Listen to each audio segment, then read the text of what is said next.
A girl is locked in a room with lots of phones, and when she picks up the receiver, the room starts to fill with water.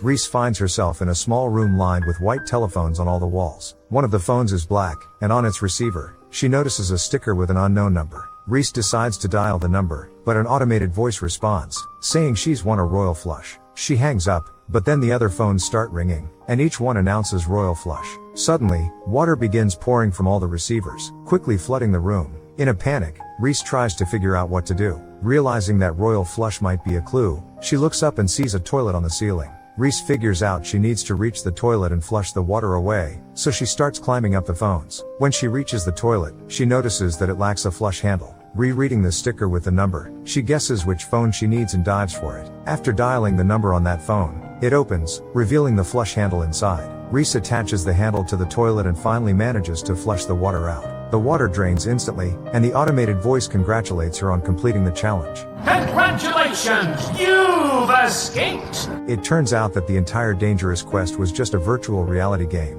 Reese removes her VR headset and sensors at a specialized center among other gamers and heads home. At home, Reese discusses the game with her friends in a chat and then joins her father, Chris, for dinner. They chat about their day, enjoying burgers, and remember their wife and mother, who passed away a few years ago. Suddenly, their home and the entire city experience an unexplained short circuit. Power and communication are lost, and all the electronics, including Reese's computer, catch fire. Fortunately, Reese manages to extinguish the computer before the fire spreads. Later, Chris brings a lamp into the living room and comments that the power outage might be good for Reese, as it gives her a break from her virtual reality. However, Reese is concerned that the internet is down and she can't find out what's happening in the city. She recalls that her grandfather Frank has a book about batteries and power lines that might help them. But Chris asks her to put those thoughts aside, considering Frank to be a bit of an eccentric for moving to a mountain cabin and always preparing for an unknown disaster. They then look through old photos and videos on an iPad and soon fall asleep on the couch in the living room. In the middle of the night, Reese wakes up to a strange flash outside the window.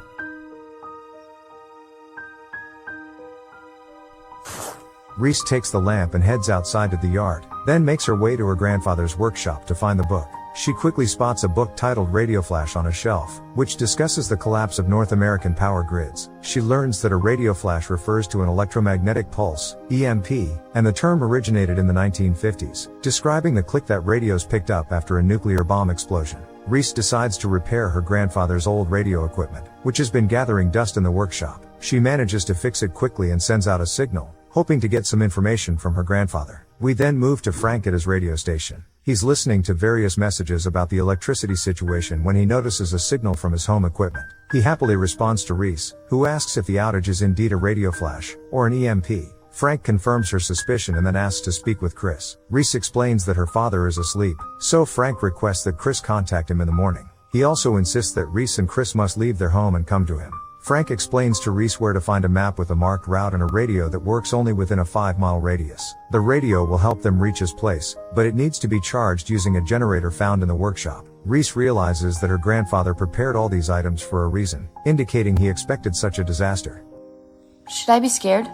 However, Frank reassures them that everything will be fine because they have a plan. After speaking with his granddaughter, he heads to an abandoned store to stock up on medicine. At the same time, looters break into the store in search of illegal substances. Fortunately, they take what they need and leave, and Frank pays for the medicine at the checkout before returning to his mountain cabin. In the morning, Reese wakes her father and tells him about her conversation with her grandfather. She explains that they need to go to him and shows him the book on radio flashes. However, Chris refuses to leave, claiming that Frank has gone mad with his doomsday theories. Despite this, Reese manages to persuade her father to at least talk to Frank. She contacts her grandfather, and at Chris's request, steps out of the workshop. Once Chris is alone, Frank reveals the truth about the situation. He explains that the EMP has left the entire western part of the U.S. without power. He also warns that chaos will begin in a couple of days, and Chris and Reese need to reach his mountain cabin as soon as possible, as he has everything they need to survive for a long time. After hearing Frank, Chris changes his mind about him, and he and Reese start preparing for the trip.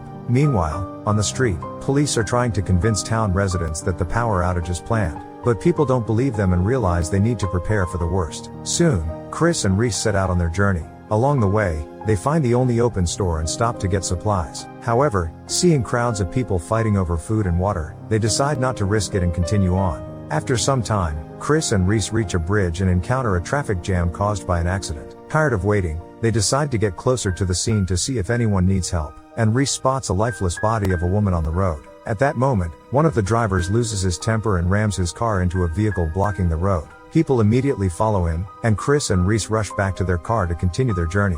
At night, Reese wakes up to realize that her father missed a crucial turn. Distracted while checking the map, Chris nearly collides with a truck in the middle of the road. He loses control and ends up veering off the road and crashing into a tree.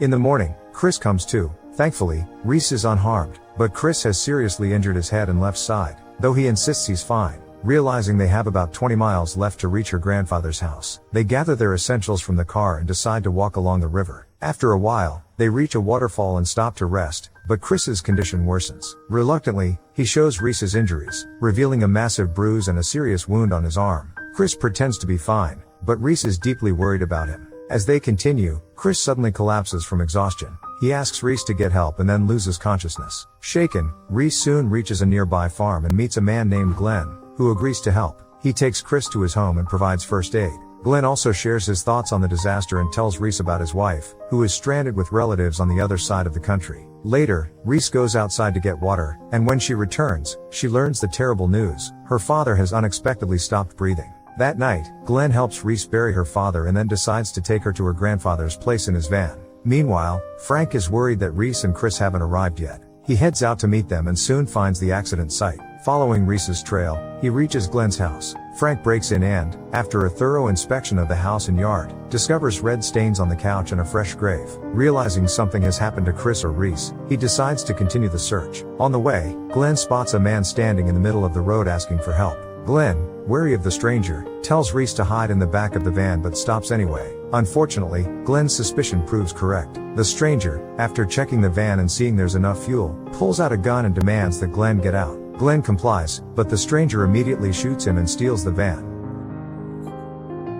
Shocked, Reese remains hidden inside the van, trying not to give herself away. Soon, the stranger drives to an abandoned gas station surrounded by dozens of abandoned cars. The man sneaks inside, hoping to steal fuel, but is shot by a hunter. The hunter drags the stranger's body to his vehicle, and Reese seizes the opportunity to escape from the van. However, she doesn't get far before the same hunter catches up with her and puts a sack over her head. When Reese regains consciousness, she finds herself in an unfamiliar house, facing an elderly woman named Ma. Ma accuses Reese of trespassing and suddenly insists that Reese stay for dinner with her family. Meanwhile, Frank discovers Glenn's body on the road. He recognizes him from the photos he saw at the house and realizes that Reese is in danger. At dinner, Ma introduces Reese to her son Bill, the hunter, and her reclusive grandson Quinn, and serves her bear meat. Reese tells Ma about the power outage everywhere and her urgent need to reach her grandfather. Ma, however, insists that the forest is too dangerous and persuades Reese to stay with them for the night, offering her a place to sleep in the attic. That night, after waiting for Ma to fall asleep, Reese cautiously descends from the attic and heads for the exit. However, the sound of the door opening wakes Ma, who immediately sends her son after Reese. Reese manages to escape the house but is soon stopped by Bill and Quinn.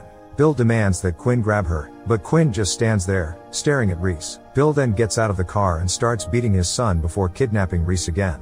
Later, Reese comes to, bound in a sack that Bill hangs from a tree. She spends the night in the sack, and in the morning, through a small hole, she sees a bear attracted by the human scent. The bear tries to reach Reese, but then the hunter shoots it, revealing that he had used Reese as bait for the animal. Bill then locks the bound Reese in a barn, and the next day, he takes her to Ma, who offers her tea. Ma tries to convince Reese that she wants to help her and suggests that Reese choose either Bill or Quinn as a partner, noting that they are tired of living alone. Ma also warns Reese that if she refuses to stay with them willingly, she'll have to return to the barn.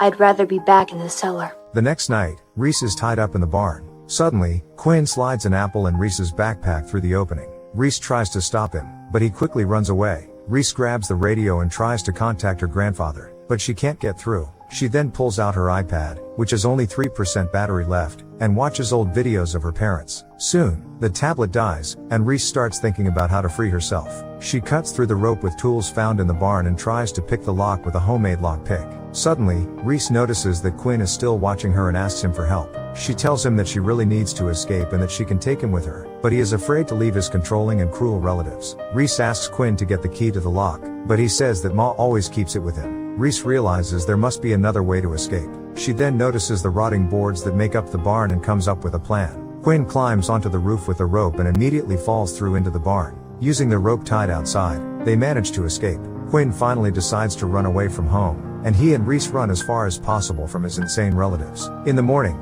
Bill discovers that Quinn and Reese have escaped and immediately sets out after them, tracking their route by footprints and broken branches. Meanwhile, Reese and Quinn stop to rest and eat some berries. Quinn says that his father is probably already chasing them and that they should go back, or he'll kill them both. But Reese doesn't want to let Quinn go. She assures him that they are almost there and that her grandfather will take care of them. Suddenly, they hear Bill's footsteps and immediately take off. On the way, Quinn nearly falls off a cliff, but Reese manages to hold him back. Then they spot a fallen tree acting as a bridge and carefully cross it to the other side of the cliff. Reese decides to take off her backpack for balance but accidentally drops her water. Just as they manage to cross the chasm, Bill opens fire, but the pair manages to hide behind a log. They then come across a small pond, but Bill continues to pursue them. To shake the hunter, they have to submerge themselves in the water and wait for Bill to pass. Soon, they emerge from the water, but Bill spots them quickly and chases them again. Quinn comes up with a plan and waits behind a rock to ambush his father with a stick.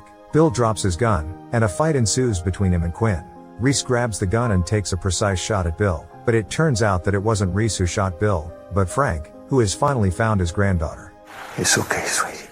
After some time, Frank, Reese, and Quinn have settled into a peaceful routine at their cabin in the woods. They're managing daily chores and keeping their supplies replenished. Frank has successfully tracked down Reese's backpack and repaired her tech, though she now finds herself more engaged with the tangible world around her rather than the digital one. One day, as Quinn curiously examines the iPad, he notices an unusual flurry of notifications, which means that their normal life is beginning to return. What would you do if you suddenly found yourself in a world without electricity? Share your thoughts in the comments down below, give the video a thumbs up, and don't forget to subscribe to our channel.